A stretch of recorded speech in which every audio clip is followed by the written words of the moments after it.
President William Ruto's address to the nation on Wednesday was devoid of any mention of the deployment of the Kenya Defence Forces KDF to various parts of the country, in what appeared to be a swiftly carried out 24-hour process featuring the publishing of a gazette notice, a motion passed by Parliament, and a subsequent quashing of the same by the High Court, courtesy of a petition by the Law Society of Kenya.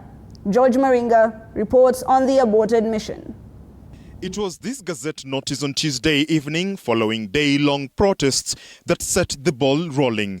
Defence CS Aden Duale, citing Article 241 3B of the Constitution of Kenya and Sections 31, 33 and 34 of the Kenya Defence Forces Act, effectively deployed the KDF in support of the National Police Service in response to the security emergency caused by the violent protests in various parts of the country. Come Wednesday morning, National Assembly Speaker Moses Wetangula convened a special sitting, the agenda to approve the deployment. Reportedly, in 30 short minutes, the motion had been passed.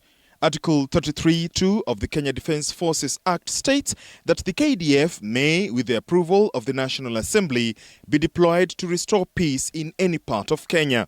And then suddenly we get to Parliament and we are confronted with this heavy issue in terms of the deployment of KDF. And thirdly, what Dr. Nyikal mentioned to you is as a result of what the Speaker did, we ended up with some commotion in Parliament, and that you would not know because you are not there. Because now members of Parliament, especially from the opposition, had to resort to shouting and confrontation, but they were still not listened to. In the end, the House orderlies escorted the Speaker to the Speaker's chambers.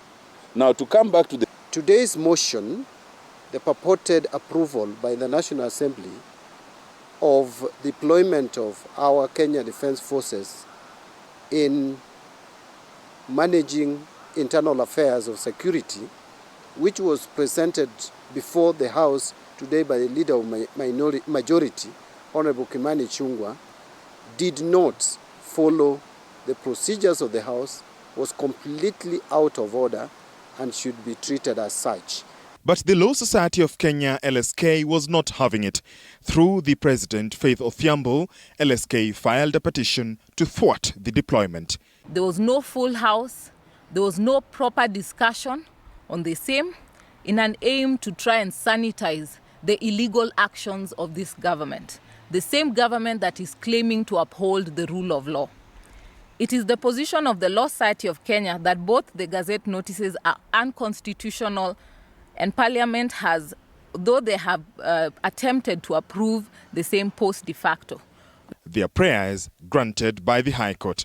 And we are happy to announce that the court has issued orders stopping the proposed or purported deployment. And we will share with you a bit more on the orders that the court has since pronounced itself on. Article 23, subsection 3B of the Constitution, that has been cited by the CS Defense in his gazette notice, allows the KDF to be deployed to assist other authorities in cases of emergency or national disaster. No state of emergency has been declared, and there is no national disaster.